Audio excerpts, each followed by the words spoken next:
할렐루야. 금요예배는 오늘 말씀은 베드로전서 2장. 지난 금요일날에 제가 정사 예배를 대신해서 말씀을 매일 예배로 대체로 했죠. 오늘 금요예배 말씀은 그 앞전에 베드로전서 1장을 했고 2장을 이어가겠습니다. 전체 주제는 거룩한 나라와 택하신 족속 1에서 10절까지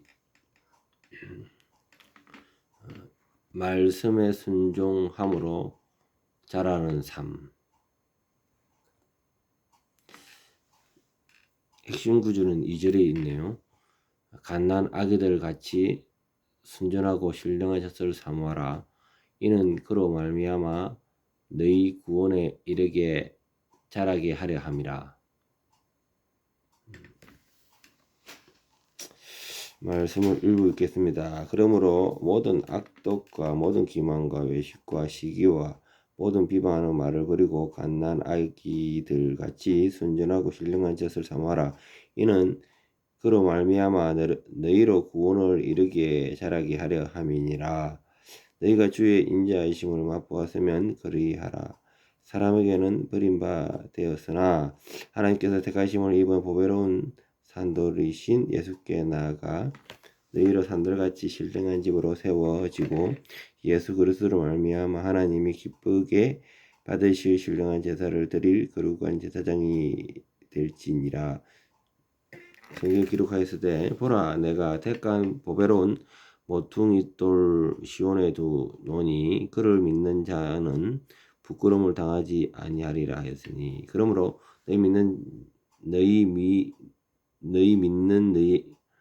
그러므로 믿는 너희에게는 보배나 믿지 않는 자에게는 건축자들이 버린 그 돌이 모퉁이의 머릿돌이 되고 또한 부딪히는 돌과 걸려 넘어지게 하는 바위가 되었다 하였느니라. 그들이 말씀을 순종하지 아니함으로 넘어지나니 이는 그들을 이렇게 정하신 것이라. 그러나 너희는 택하신 족속의 왕과 같은 제사장이요 거룩한 나라여 그의 소유가 된 백성이니 이는 너희를 어두운 데서 불러내어 그의 기이한 빛에 들어가게 하신 이의 아름다운 덕을 선포하게 하려 하심이라. 너희가 전에 백성이 아니더니 이제는 너희의 백성이요 전에는 국률을 얻지 못하였더니 이제 국률을 얻은 자니라.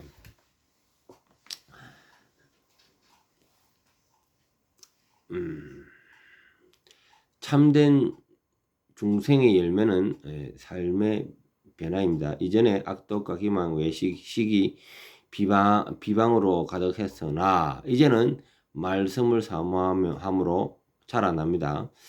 계획주는 구원 이후의 성화를 중요하게 보며 성도는 말씀을 통해 자라가야 하겠습니다. 성도의 선택은 9절에 하나님의 전적 은혜이며 이는 택하신 족속 왕같은 제사장 거룩한 나라로 부르신 목적 안에서 이해됩니다.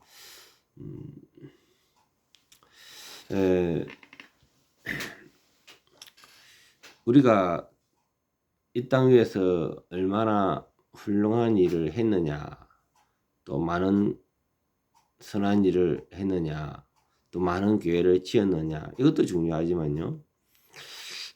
우리 성경적인 관점으로 볼 때 계획주의가 말하는 동기와 가고자 하는 방향에 타겟이 있습니다. 타겟. 그 아무리 많은 세상적인 업적이 쌓이더라도 너가 너의 마음에 예수의 마음으로 예수님의 그 본바탕 마음으로 변화가 됐느냐, 이것이 가장 중요한 골자입니다. 그래서 오늘 이제 우리 아는 진하고 빛과 소금에 대한 말씀을 나눴지만은 그보다 더 중요한 것이 내가 더 세상적인 그 무엇보다 내 안에서 그리스도가 자랐느냐, 이것이 우리의 더욱더 중요한 방향과 목표이라고 봐집니다. 자, 그래서 이어지는 말씀 11절에서 17절 11, 12절이 핵심 구절인데요. 일부 좀 읽어보겠습니다. 사랑하는 자들아, 거루민과 나그네 같은 너희를 권하노니 영혼을 거스려 싸우는 육체의 정욕을 제거하라. 너희가 이방인 중에서 행실을 선하게 가져 너희를 악행한다고 비방하는 자들로 하여금 너희 선한 일을 보고 오시는 날에 하나님께 영광을 돌리게 하려 함이라. 인간의 모든 제도를 주를 위하여 순종하되 혹은 위에 있는 왕이나 혹은 그가 악행하는 자를 징벌하고 선행하는 자를 보상하기 위하여 보낸 총독에게 하라. 곧 선행으로 어리석은 사람들의 무식한 말을 막으시는 것이라.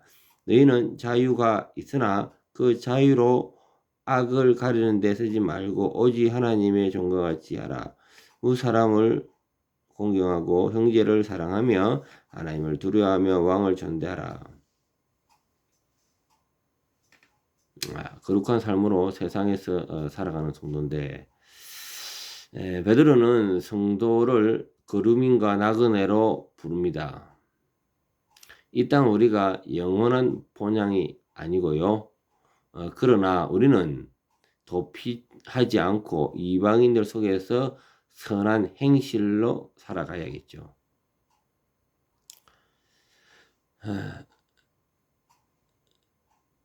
교회는 하나님의 나라를 보여주는 표지이고 성도는 이 세상에서 하나님의 뜻을 드러내야 합니다. 우리가 이 땅에 교회가 있고 천상에도 교회가 있잖아요. 이 땅에서 우리는 잠시 살아가는 인생의 나그네인데 나그네에서의 하나님 나라를 이 표본을 이 땅에서 짓는 거예요. 그리고 이 안에서 하나님 뜻을 드러내는 겁니다. 오늘날 세상 속에서 하나님의 영광을 나타내고 있는가, 비난이 아닌 칭찬을 받는 삶이 되도록 순종의 삶이 살아가고 있는가에 대한 내용을 담고 있습니다. 18절에서 25절까지.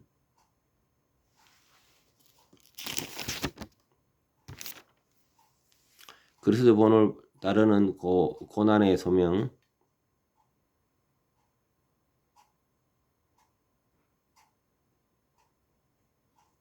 그리스도의 본을 따르는 고난의 소명.